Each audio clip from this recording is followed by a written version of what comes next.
Hey guys, well, let's have some devotions together today and let's start something different. Let's go through the book of Daniel together. The book of Daniel has some of the most familiar, I wouldn't say easiest to understand, but kind of straightforward people following God and avoiding the pitfalls of the culture and God being faithful to them, kind of Old Testament stories. Also, the last half of the book of Daniel is some of the most, I don't know if I would even use the word cryptic, but but some deep prophecy with incredible apocalyptic imagery, and it's fun. And so let's start with the book of Daniel today. Let's just go through the first 7 verses today. And in these first 7 verses, we're going to meet a lot of the major characters that will take us through the first half of the book. In the 3rd year of the reign of Jehoiakim, king of Judah, Nebuchadnezzar, king of Babylon, came to Jerusalem and besieged it. One of the major themes in the Old Testament is the idea of exile and return.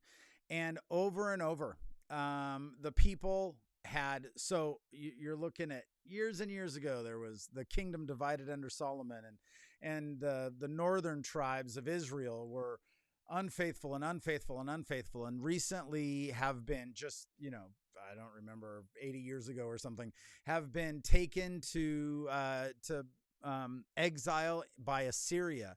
And Judah, which had a little more mixed, those southern tribes had a little more mixed leadership. A lot of kings that led the people into idolatry, and a few kings that led revivals that sustained them. But the time has come in the 3rd year of Jehoiakim where God is going to allow Babylon to come in and drag the people into exile. And one of the things that is always at the heart of discipline, of punishment in among the people, is God is not going to take them away so they can be away forever and make sure that God knows he doesn't like them anymore, but rather it's to get their attention so it can bring them back home. So they will submit to God. And what we see happening macro with the whole nation, we kind of see happening with Daniel individually. Daniel is going to be that remnant, that one faithful person who is going to, even though he is in exile and away from the covenant land and away from the all of the promise of the promised land, he is going to remain faithful to God. So Nebuchadnezzar, king of Babylon, came to Jerusalem and besieged it. And the Lord gave Jehoiakim, king of Judah, into his hands. This was not something that Nebuchadnezzar just won on his own. Rather, this was the author of Daniel sees providence in here, sees that this is something that God is using the Chaldeans, using the Babylonians in order to get Israel's attention.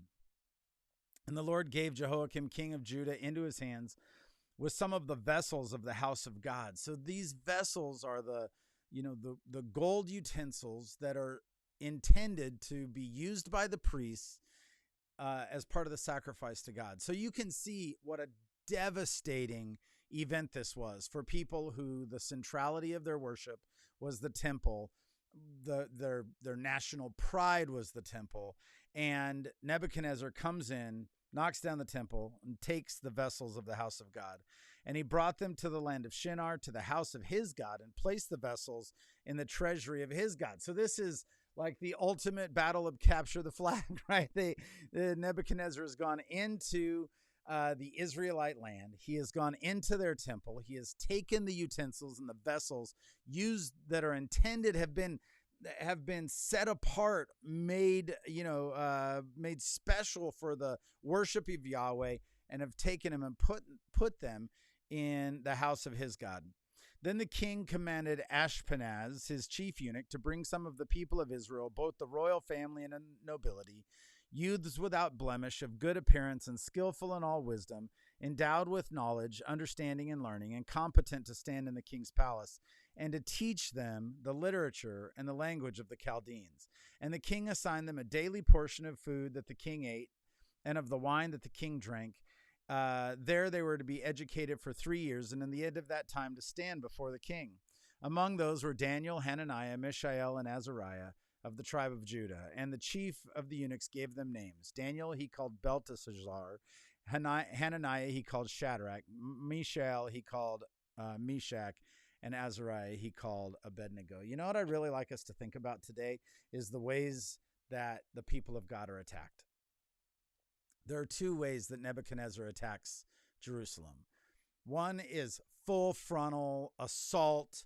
It's tragedy. It's this national tragedy where the temple is knocked down, the vessels are stolen, everybody in the street saying, "Why me?" You know, I think our enemy still attacks the people of God that way. It looks like tragedy. It looks like death and divorce, and it looks like bankruptcy, and it looks like all those reasons why one might stand and shake our fist at God and say, "God, if you're good, how could you let this happen?"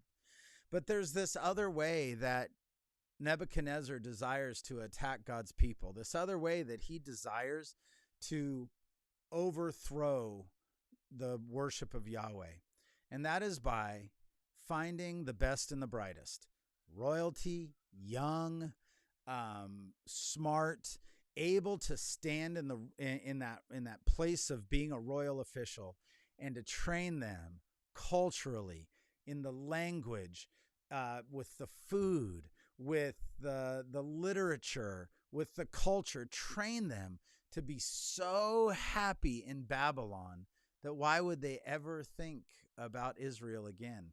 And, you know, I think this is something we could think about as we fire up the old internet and turn on the television and get sucked into whatever subculture is our favorite subculture, you know, whether it's sports or music or celebrity or politics or whatever it might be that takes our time. Nebuchadnezzar's plan was, let's make these guys so Chaldean, so Babylonian, so we want them to dress like us. We want them to have the best food and the best wine, and we want them to have the most enjoyable life. And not only that, we want to give them positions of leadership. We want to train them, send them to Babylon University for 3 years so they can come out and stand in the king's court. And you know, I think this is still a way that the enemy wants to overthrow worship of God, is by giving us the means to be so comfortable in the world.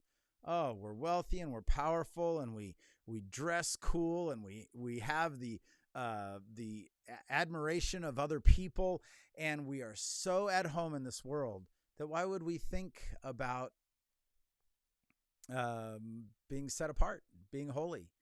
You know, even the New Testament, especially the book of Revelation, like reflects on Babylon as like set the main symbol of just the system of the world. And I think we have an enemy that would love to use destruction in our lives, tragedy, all those things, sickness, illness, financial trouble, death and divorce, all of those things, so that we might keep our eyes off of God and on our own misery.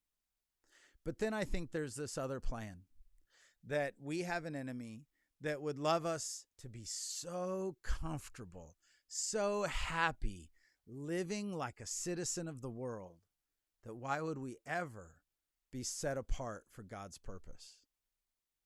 Man, maybe today, just as we do devotions, as you spend a minute in prayer, we could think about what ways we have an enemy that is trying to capture our heart, that we would be so entertained, so happy, so at home in the world, that we wouldn't have much of a desire to be set apart from this world and wholly set apart for Jesus. All right. Be loved, Lighthouse.